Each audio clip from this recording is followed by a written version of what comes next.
বাজারের বন্ধ দোকান খালি করতে গিয়ে মিলল বিদেশি আগ্নেয়াস্ত্র। বুধবার দুপুরে চট্টগ্রাম নগরীর কাজীরদেউরি সিডিএ মার্কেট কাঁচা বাজারে বন্ধ দোকান খুলে মালামাল সরানোর সময় দোকান থেকে উদ্ধার হয় বিদেশি এই আগ্নেয়াস্ত্রটি। এ সময় উদ্ধার হওয়া আগ্নেয়াস্ত্রটি কোতোয়ালি থানা পুলিশের কাছে হস্তান্তর করে ব্যবসায়ীরা।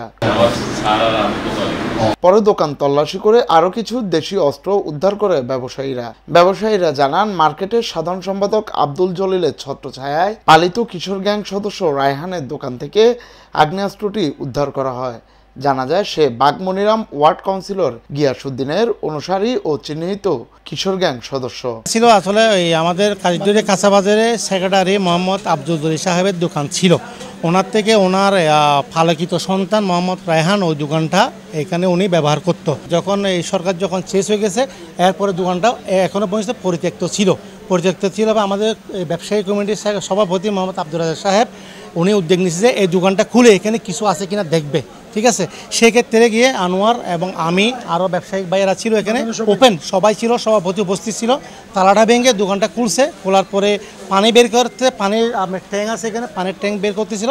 ওই সময় পানির ট্যাঙ্ক বের করার সময় ব্যাগের মধ্যে একটা ওই অস্ত্র পাওয়া গেছে। আব্দুল জলিলের ছত্রছায়া এই আব্দুল জলিল রায়হান এখানে কত কি কিছু না কিছু সব বাজারে সবাই জানে, এখানে কি অত্যাচার অবিচার রাজধানী করছে সবাই জানে।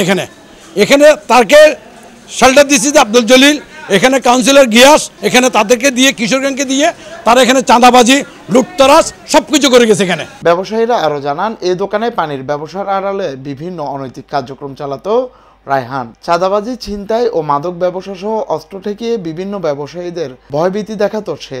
তার বিরুদ্ধে রয়েছে একাধিক মামলাও। সম্প্রতি ছাত্র আন্দোলনে আওয়ামীপন্থীদের হয়ে ছাত্রদের উপর লাঠিসোঁটা নিয়ে হামলা চালায় এই রায়হান। 7-8 বছর আগের থেকে এই কিশোর গ্যাং এখানে আমাদের বাজারে হুমকি দুমকি অনেক অত্যাচারিত হয়েছি। আমরা বাজারের সমিতির টাকা পর্যন্ত লুটি খাইছে। আমরা মুখ খুলতে পারি নাই।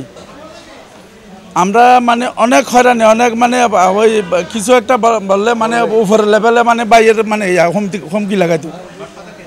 গডফাদার হলো যে আমাদের বাজারের সেক্রেটারি সাহেব আছিল, তারপরে আমাদের হলো যে বাগবনিরামের হলো যে কমিশনার সাহেব আছিল।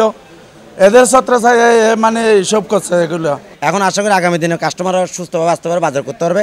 কিশোর গ্যাং মুক্ত আমাদের এলাকাটা হয়েছে। এদের জ্বালা যন্ত্রণা এই এলাকায় একটা সামাজিক মানুষে চলাফেরা করতে পারতো না, কেউ বাসাতে বাইরেতে পারতো না। মসজিদ ঢুকতে গেলে ওখানে বাধা দিত। সব কিছু দখল হকার হইতে নিয়ে এখানে ফুটপাত করে এদের দখলে বাগমোয়াড়ে কেউ শান্তিতে ঘুমাতে পারতো না। রাতের 1টা 2টা 3টা 4টা মতো এলাকায় ওরা অস্ত্র নিয়ে অভিযান চালাতো সবসময়। উনি কিশোর গ্যাংয়ের সাথে জড়িত ছিল, ওনার নামে আগেও মামলা ছিল এবং ওনাকে থানায় নিয়ে গেছে।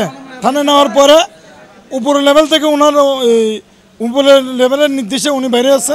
এখানে আমাদের গ্যাস কমিশনার রাজনীতি করতো, ওনার অত্রছায়াতে ছিল।